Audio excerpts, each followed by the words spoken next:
मंदिर का इतिहास। केदारम मध्यमम तुंगम रुद्रम कल्पेश्वरम तथा पंच केदार स्मरते नित्यम महापातक नाशनम। केदारम मध्यमम तुंगम, केदारनाथ, मदमेश्वर, तुंगनाथ, रुद्रनाथ और कल्पेश्वर, ये पंच केदार हैं। केदार का अर्थ होता है पृष्ठ, किसी भी वस्तु का जो पृष्ठ भाग है उसे संस्कृत में केदार कहते हैं। और दूसरा अर्थ होता है केदार का क्षेत्र, जो क्षेत्र होता है उसको भी केदार की भूमिका अमरकोश में संस्कृत में दी गई है। तो महाभारत हुआ था, हम सब लोग जानते हैं। धर्मो रक्षति रक्षता, धर्म की रक्षा करने के लिए महाभारत हुआ था। बलराम जी ने एक उनसे पूछा था, बलराम जी के जो शिष्य थे वो कौन थे? दुर्योधन थे। अपने शिष्य का हमेशा क्या चाहते थे? भला चाहते थे। उन्होंने कहा वासुदेव से कि वासुदेव, वासु का अर्थ जो सब जगह व्याप्त है, जो व्यापक है वो वासुदेव हैं, कि आप तो व्यापक हैं। और पूर्व जन्म में जो इससे पहले का हमारा तो जन्म जन्मांतर का संबंध है। आप पूर्व में राम बने थे, मैं लक्ष्मण बन रहा था। मेरा कोई छोटा भाई है, उस समय क्या थे? बलराम जी थे। बोला छोटा भाई था, मेरा कोई अधिकार नहीं था आपसे पूछने का कि आप क्या करो। मुझे खाली आप आदेश करते थे तो मुझे मैं मानता था। मैंने कभी उसके प्रति कोई अवहेलना नहीं की, जैसा आपने कहा मैंने वैसे किया। हाँ, बड़े भाई का मैंने हमेशा सम्मान रखा। उस समय मेरी स्थिति वो थी, मेरा धर्म वो था बड़े भाई के प्रति। बिना सोचे सोचे मैं आपके आंखों से सब कुछ समझ जाता था आपका गुण। लेकिन अब इस समय बदल गया, समय बड़ा हूँ, समय बलवान हो चुका है। और मैं क्या होगा, मैं आपका बड़ा भाई हूँ और आप मेरे छोटे भाई हैं। मेरा पूछने का कर्तव्य तो है कि वासुदेव, कि भाई कि आप 2 मिनट में इस दुर्योधन की बुद्धि सुधार सकते थे। 5 मिनट की चुटकियों का खेल तो था, ये उसी समय 5 गांव दे देता। आपने क्यों मतलब इतना वो किया, इतने लोगों का संहार किया। 18 अक्षौहिणी सेना, 2,18,700 अक्षौहिणी सेना में खाली मात्र क्या होते थे? सैनिक होते थे। उसके बाद घोड़ों की संख्या अलग है, हाथियों की अलग है, महावतों की अलग है, वो सेना अलग है। 18 अक्षौहिणी सेना का संहार किस में हुआ था? कुरुक्षेत्र में हुआ था। क्या लिखा हुआ सबसे पहले गीता में? धर्म क्षेत्रे कुरुक्षेत्रे समवेता युयुत्सवः मामका पांडवश्चैव किम कुर्वन्तु संजय। कुरुक्षेत्र को कुरुक्षेत्र ने कहा धृतराष्ट्र ने, उसने कहा धर्म क्षेत्र, कि धर्म क्षेत्र में क्या हो रहा है। क्योंकि किसकी लड़ाई थी? धर्म की लड़ाई थी। धर्म क्या था उस समय? क्या था? न्याय नहीं था। पांडवों के पास क्या था? न्याय नहीं था। जहाँ न्याय होता है, जहाँ धर्म होता है, वहाँ कौन होते हैं? भगवान होते हैं। इतनी बड़ी सेना थी, लेकिन एक तरफ भगवान थे। धर्म का पलड़ा हमेशा भारी रहता। तो बोले कि हमको कोई, भगवान कृष्ण ने बलराम जी को कहा कि अगर कोई वस्तु उपहार में मिल जाए ना, मैं कोई वस्तु हमको फ्री की मिल जाए ना, कदर नहीं होती। हमको क्या मिला हुआ? अभी धर्म मिला हुआ ना, अपना सनातन धर्म, इसलिए अभी इसकी कदर नहीं है। क्योंकि हमको इसकी अभी कीमत नहीं पता। जब दूसरे दिन जब कीमत चुकानी पड़ेगी ना, तब पता चलेगा कि धर्म क्या होता है।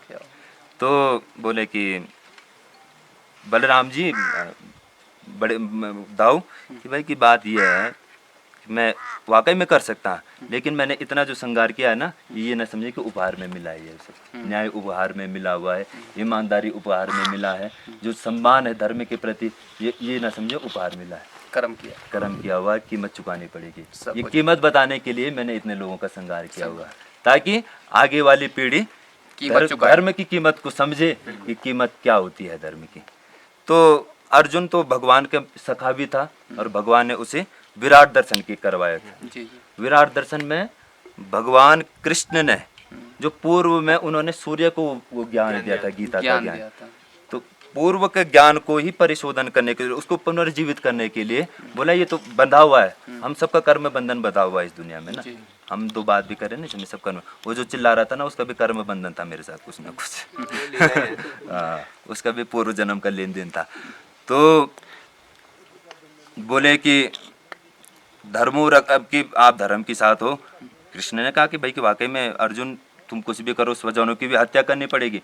देखा कि भाई कि यहाँ तो मेरे ये क्या भीष्म पितामह है, जिसकी गोद में मैं खेला हुआ हूँ, सब मेरे अपने हैं। अर्जुन कह रहा है जिन्होंने मुझे इतना प्रेम दिया, आप कह रहे हो कि इन पे बाण मारूं मैं?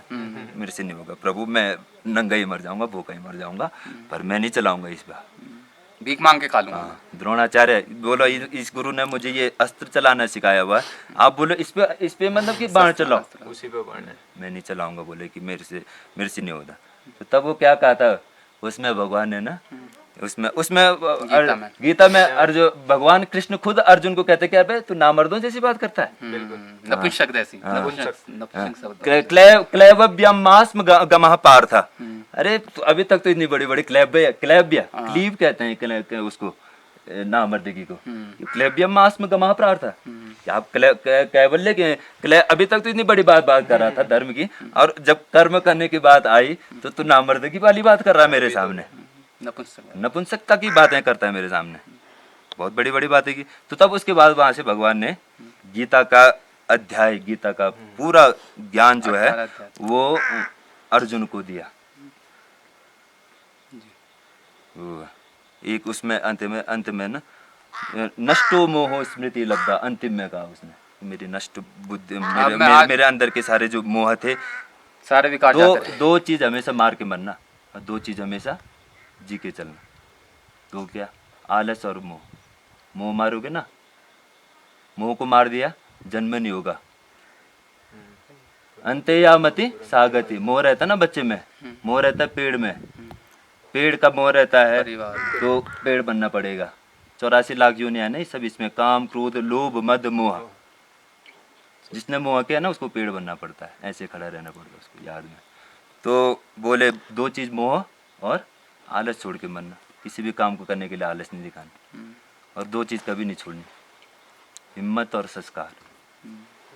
अपनी हिम्मत रखे रखना, हाँ दुस्साहस नहीं होना चाहिए, संस्कारों के साथ जीना, हिम्मत के साथ। ये चार चीजें, ये गीता का यही चार है, हिम्मत और संस्कार, आलस मोह मार के मरना और हिम्मत संस्कार को लेके चलना। तो फिर उसके बाद बोला कि मैं तुम अनन्या चिंतयन्तो मा ये जना पर उपासते तेषां नित्याभियुक्तानां योगक्षेमं वहाम्यहम्, कि क्या बोलते हैं कि अर्जुन मैं तुझे देता हूँ, मैं तुझे अपना सहारा देता हूँ कि तुम मार इन सबको, तू नहीं मार रहा है मैं मार रहा हूँ इनको, इतना भी दे बोल, इतना भी कह दे कि तू ये कर्म धर्म से बच जाएगा, तू ये मत सोचना कि तू मार रहा है, मारने वाला मैं हूँ, बस तू मार, ये सब लीला है धर्म में ही बस। तो ये सब वह धर्म की क्या हुई, अंतिम में विजय होगी, न्याय की जीत हो गई, विश्वास की जीत हो गई, सबकी जीत हो गई। तो उसके बाद फिर सृष्टि का एक स्वरूप है, सृष्टि एक नियम से चलती है, सूर्य का अपना निश्चित समय है, सूर्योदय अपने निश्चित समय पे होगा, सूर्यास्त अपना निश्चित समय, हर कोई, हम लोग भी बंधे हुए हैं ना, हम लोगों में क्या है, अब मैं बोलूंगा तो मैं बुरा बन जाऊंगा महाराज जी की नामर्द की बोल रहा ना छोड़ो सूर्य अपना धर्म नहीं छोड़ रहा पर हम छोड़ रहे हैं।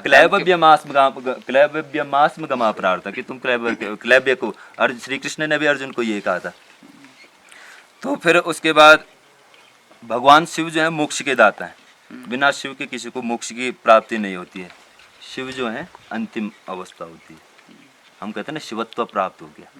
शिवत्व मतलब आत्मा का परमात्मा में लीन होना। वो क्या कह रहा था अभी कि आत्मा अलग अलग है, तो सागरों से लहर बनती है ना, लहरों से कभी सागर बनता है, सागर की लहर होती है, सागर से हमें से क्या निकलती है, लहर निकलती है, लेकिन ऐसे नहीं कि लहरों पर ऊपर मिली सागर बनी, सागर से हमें से, तो हम क्या है, वो सागर है, परमात्मा क्या है, सागर है, और हम उसकी क्या है, लहर है, जो थोड़ा ऊपर है, बाद में समान हमने, सागर हम लहर हैं उसकी, आत्मा लहर है, परमात्मा जैसे एक सागर है फिर डूब जाती है, ऐसी जीवन है। फिर उसके बाद शिव और भगवान श्री कृष्ण एक दूसरे के परिपूरक है, भगवान कृष्ण के हृदय में शिव रहते हैं, शिव के हृदय में भगवान कृष्ण रहते, एक ही है, दोनों पूरकता है, सब में पूरकता है कहीं ना कहीं।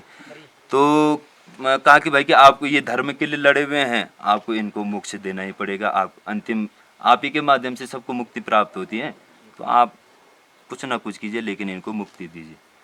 भगवान शिव ने प्रकृति के नियम को बचाने के लिए, और क्या बोलते हैं, प्रकृति के नियम को बचाने के लिए और विधि का विधान बचाने के लिए एक छोटी सी लीला रची। भगवान कृष्ण से मन ही मन बात हुई, बोले कि आप इनको देवभूमि की तरफ भेज दो। देवभूमि की तरफ आए तो सबसे पहले आए वो पंच केदारों में, तो देवभूमि में जब आए तो सबसे पहले गए वो केदार।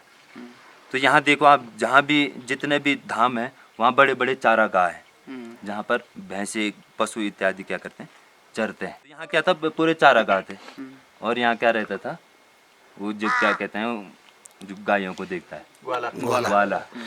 यहाँ तो हिंदी में ग्वाला कहते हैं, लेकिन उसे यहाँ चरवाहा भी बोल देते हैं। उसको यहाँ बोलते हैं हम पालसी बोलते हैं। पालसी जो पालन करता है गढ़वाल में, उसे कहते हैं पालसी। तो पालसी वो जो होता है, वो चरवाहा अपनी भैंसे चरा रहा था। तो जब दूर से जब वो आए पांडव लोग, तो बैठे पांडव, बोले कि भगवान तो सब कुछ अंतर्यामी है, सब कुछ देख रहे हैं, देखे कि ये आ गए हैं, तो इसके लिए फिर उन्होंने देखा भैंस चढ़ रही है, तो चरवाहा है, भगवान शिव स्वयं भैंस बन गए। भैंस बन करके जहाँ उनकी नजर पड़ी थी, तो बोले अगर इनका मतलब वास्तविक, अगर इनमें सच्ची धर्मनिष्ठा के लिए इन्होंने धर्म किया है, तो मुझे इसमें भी पकड़ लेंगे। हाँ। अगर इन्होंने सच्चा धर्म लड़ा, इन्होंने सच्चे पहचान लेंगे, धर्म के मर्द है, तो ये मुझे पहचान लेंगे इसमें भी, चाहे मैं कैसा भी कैसे रूप। भगवान का ना स्वरूप की चिंता मत करना, भगवान का ना वाराह का रूप भी था। वाराह का अर्थ क्या होता, सुकर, गुणों की चिंता करना, गुणों की। हाँ, तो वो गुण स्वरूप की होती है विजय हमेशा। तो वो भगवान का स्वरूप ही उस भैंसों के जो झुंड में था अलग विशिष्ट दिखाई दे रहा था, अलग दिख रहा था। हाँ, भीम भगवान शिव से बड़ा प्रेम करता था। भीम का भगवान शिव के प्रति बड़ा स्नेह था। तो देखा कि भाई कि और भैंसों में तो सब में सामान्य विशेषताएं हैं, लेकिन जो ये भैंस है, ये महिष है, इसमें बड़ी विशिष्टता है, ये कुछ अलग दिखाई दे रहा है इसमें। मतलब तो बोला हो सकता है ये भगवान जिसके मन में होते ना खोजने की, तो हर किसी में चेता कि ये तो नहीं है, ये तो नहीं है, ये तो नहीं है, ये तो नहीं है। तो उसके दिन में अंदाजा लगाया कि ये तो नहीं है कहीं, तो उसने पकड़ दिया, पाँव पकड़। तो भगवान शिव भी भागे भागे भागे, तो पीछे से पाँव पकड़ दिए उसने, इतने पाँव तक आगे, तो भगवान शिव वहां से आगे भागे। तो जो पीछे का भाग है वो बना केदार बना, पृष्ठ भाग, तो पीछे छोड़ दिया था भगवान शिव ने। तो उसके बाद वो धीरे धीरे आगे गए, तो फिर उसका मद महेश्वर। हमारा जो धर्म है ना, वो बड़ा वैज्ञानिक रूप से आधारित है, वैज्ञानिक रूप से वो है, सिद्ध क्या हुआ। अभी मद महेश्वर में जाएंगे तो मद महेश्वर में देखना है महाराज जी, जो लिंग है वहाँ, लिंग का जो बायां भाग है वो ऊपर की ओर उठा हुआ है। अच्छा। और दायां भाग नीचे की ओर झुका जी। हमारे शरीर की भी अगर संरचना देखें ना, इधर लीवर, पेनक्रियाज, स्टोमक इत्यादि रहता है, तो ये हमेशा उठा रहता है, और इधर का भाग दबा रहता है। तो प्रमाण है वो, ये भगवान शिव की नाभि है। जहाँ पे मध्य भाग है वो नाभि का भाग है भगवान शिव का। तो मध्य महेश्वर में भगवान शिव की नाभि है, वहाँ पे नाभि का दर्शन दिया। उसके बाद तुंगनाथ में भगवान शिव ने अपने भुजाओं का दर्शन पांडवों को दिया। उसके बाद रुद्रनाथ, यहाँ पर भगवान शिव ने पांडवों को मुखारविंद का दर्शन दिया। व्यक्ति के ना मुख की बहुत गरिमा होती है। हम सब जब कपड़े ओढ़े हुए ना, मुंह खाली रखा हुआ, क्यों? क्योंकि चेहरे से सब कुछ पता चलता है। चेहरा हर कुछ बता देता है, इसको गुस्सा आ रहा है, ये रो रहा है, इसके अंदर क्या भावना चल रही है, सब चेहरा बता देता है। पढ़ने की क्षमता, आकर्षण केंद्र होता है, आकर्षण, सब कुछ भाव जो होते हैं ना चेहरे पे हमेशा चेहरा झलकता है। तो उस यहाँ पर जो भाव है, भाव जो है पांडवों को यहाँ से मिला, भाव रूप में प्रकट हुआ। भाव रूप जो दिया पांडवों को वो यहाँ से मिला। तो भाव जब मिल गए व्यक्ति को, तो भाव में ही क्या है, भगवान है। यादृशिर भावना सिद्धिर भवति तादृशिर, जैसे हमारी भावना होती है ना, वैसे ही भगवान वैसी ही सिद्धि देते हैं। कंस ने द्वेष के साथ भगवान के साथ वो किया ना कि मैं कृष्ण को मारूंगा, मैं उसको हर जगह कृष्ण ही कृष्ण दिखाई देने लगे। तो भगवान वो डरता था, उसके अंदर डर था कृष्ण का कि अभी वो ना जाए, वो आकाशवाणी अभी सत्य हो जाए। तो हर किसी को देख करके डरता था, हर किसी में वो कृष्ण देखता था। तो भगवान ये कहता कि मतलब कि मेरे से प्रेम करो। भगवान कहना बेटा तेरे को दुश्मनी भी करनी, दुश्मनी स्मृति मेरी होनी चाहिए, कोई और ना बसे तेरे अंदर। पंडित जी जरा एक कंफ्यूजन भी है लोगों का, जैसे नहीं कहता कि पशुपति में एक सर है शिव जी का और एक सिर यहाँ पे, वो कंफ्यूजन है। यहाँ पर भगवान शिव का एक मुख है, और पशुपतिनाथ में भगवान शिव के 4 मुख हैं। और कंबोडिया का मंदिर है भगवान शिव का, अंकोरवाट का मंदिर, वहाँ भगवान शिव के 5 मुख हैं। तो भगवान शिव के 5 मुख हैं, जिनमें पहला मुख है सद्योजात, वामदेव, ईशान, अघोर और तत्पुरुष। ये भगवान शिव के 5 मुख है, पंचानन कहा गया भगवान शिव को। पंचानन इसलिए कहा गया क्योंकि पंचभूतों से इस सृष्टि का निर्माण हुआ है। पंच महाभूत से, जल, पृथ्वी, तेज, अग्नि, वायु, भूमि, इनसे ये बना हुआ। तो पंच भगवान के किसी भी भगवान के देखो ज़्यादा से ज़्यादा 5 मुखों की वर्णना की गई है। और भगवती के किसी भी रूप करो, अष्ट रूप की ज़्यादा रूप है, अष्ट रूप वो अष्टादश या 8 का ज़्यादा वहाँ वो है। तो 8 का इसलिए है क्योंकि प्रकृति जो है वो अष्ट रूप में है, और जो पुरुष है वो पंच तत्व के रूप में जागृत है। तो ये हुआ। फिर यहाँ पर जो भगवान शिव का जो मुख है, जो सद्योजात, वामदेव, ईशान, अघोर और तत्पुरुष, उसमें से जो भगवान शिव का यहाँ जो स्वरूप है वो अघोर माना गया है। अघोर कहते हैं जिसमें से सारे तंत्र मंत्र साधना लिखी, जितने भी तांत्रिक निकले, जितने भी मांत्रिक साधनाएं निकली, वो सब अघोर से निकली हुई। अघोर जो रूप है, कहते हैं अघोरेभ्यो घोर घोर तरेभ्य सर्वेभ्य सर्व सर्वेभ्य नमस्ते अस्तु रुद्र रूपेभ्य। दूसरा एक हमारे पितरों के कार्य में आता है ना, एक अघोरा पितरा संतु कहते हैं ना। अघोर जो दिशा होती है वो दक्षिण दिशा होती है। पितरों की जो दिशा होगी वो हमेशा दक्षिण दिशा की ओर होती है। आपने देखा होगा जब पितृ कार्य होते हैं तो जो दीपक जलता है हमेशा दक्षिण की तरफ जलेगा, क्योंकि मतलब जितने भी लोग हैं जो यहाँ से छूट के जाएगा उसको अघोर लोक से, पितृ लोक से होकर के जाना ही पड़ेगा। वहाँ से मुक्ति भगवान शिव ही देते हैं। यम भी वही हैं तो शिव भी वही हैं। तो वैतरणी, विशेष तरणी, यहाँ पर वैतरणी भी है। पितरों के तारण के लिए पहले यहाँ पे क्या किया जाता है, तर्पण किया जाता है, पहले पूरा क्षेत्र यहाँ तक।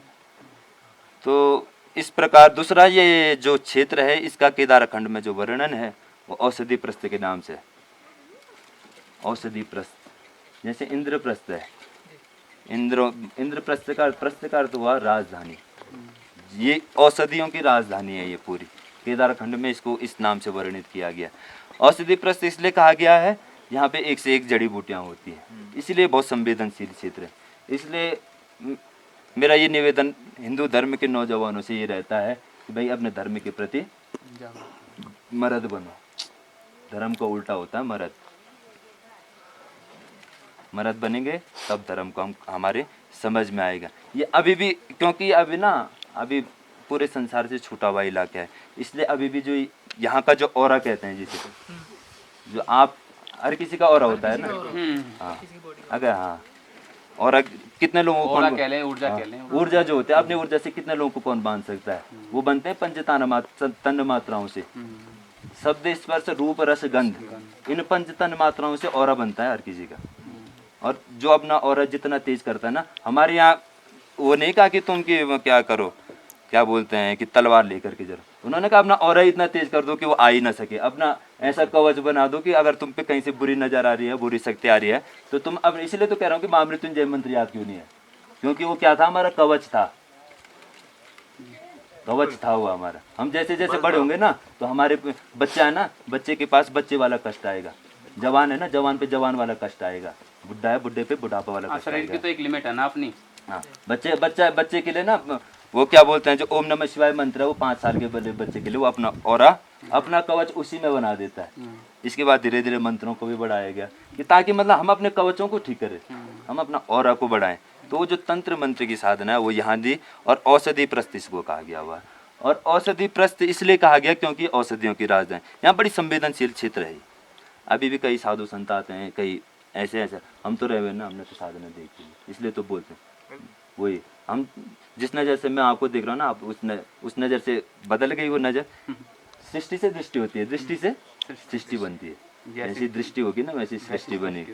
तो क्या कहते हैं कि अपना दृष्टिकोण बदल दो, अपने आप सृष्टि बदल जाएगी। तो देखने का, हमारा देखने का तरीका अलग है, इसलिए हम बोलते हैं। वही अभी लाल चश्मा पहन ले तो सबको लाल लगेगा, ये वाली चीज़ है। तो यहाँ की जो पूर्णमासी है, पूर्णिमा, जो वो सबसे बलिष्ठ मानी गई है।